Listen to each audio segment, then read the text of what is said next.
Hello guys, ഇന്നത്തെ നമ്മളെ പരിപാടി ഒരു ബ്രേക്ക്ഫാസ്റ്റ് ആട്ടാ.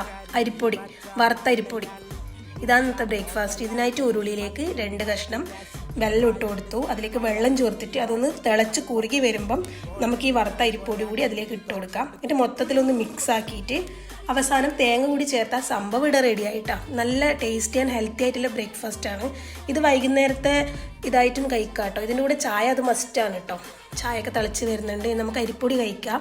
അരിപ്പൊടിയിലേക്ക് പഴം കൂടി ഞെളിച്ച് തന്നാൽ നല്ല ടേസ്റ്റ് ആട്ടോ.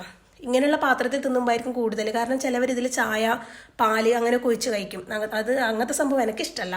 അർജുവേട്ടൻ അങ്ങനത്തെയൊക്കെ ഇഷ്ടമാണ്. ആദ്യം പഴം ഇട്ട് കഴിച്ചു അർജുവേട്ടൻ, പിന്നെ ചായ ഒഴിച്ച് കഴിച്ചു. എനിക്ക് പിന്നെ ഈ സ്പൂണൊന്നും ഇഷ്ടമല്ല ഇതിന്. എനിക്ക് കൈ കൊണ്ട് തന്നെ തിന്നാനാണ് ഇഷ്ടം. കൈ കൊണ്ട് തന്നെ പഴം ഒന്ന് ഞെളിച്ചാൽ മാത്രമേ അതൊന്ന് വേറെ തന്നെ ഒരു സ്വാദാണല്ലേ.